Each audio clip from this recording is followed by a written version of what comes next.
السلام علیکم ورحمۃ اللہ وبرکاتہ۔ آج کے سبق میں ہم سورۃ القاریہ پڑھیں گے۔ پچھلے سبق میں ہم نے سورۃ تکاثر پڑھی۔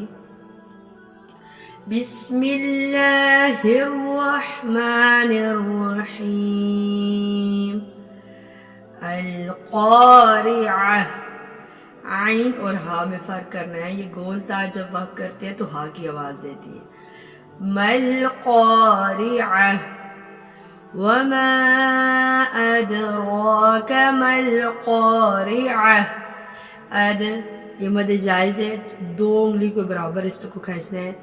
وما ادراک ما القاریہ یوم یکون الناس، اب اس میں آپ نے غنہ کرنا ہے۔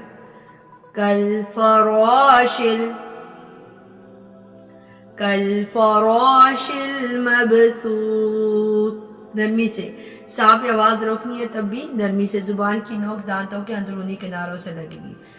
کالفراش المبثوث وتكون الجبال كالعهن العين، مخرج بھی الگ ہے اور ان کی ساؤنڈز آواز بھی الگ ہونی چاہیے۔ عین گلے کے درمیان سے، ہا گلے کے سب سے نچلے حصے سے۔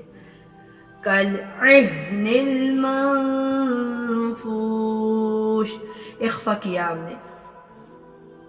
فاما، میم پہ غنہ اور الف مدہ۔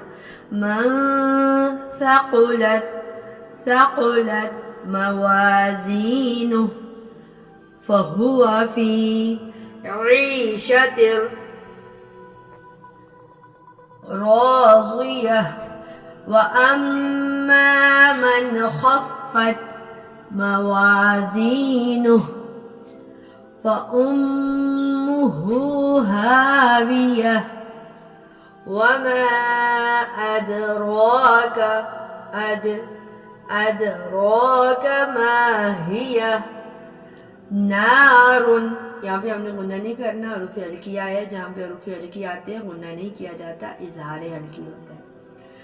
نار حامیہ، صدق اللہ العظیم۔ اللہ رب العالمین سے دعا ہے کہ اللہ تعالی ہم کو قرآن مجید کو صحیح معنوں سے پڑھنے والا، اس کو تجوید کے ساتھ پڑھنے والا بنائے اور اس پر عمل کرنے والا بنائے۔ وما علینا الا البلاغ المبین۔ السلام علیکم ورحمۃ اللہ وبرکاتہ۔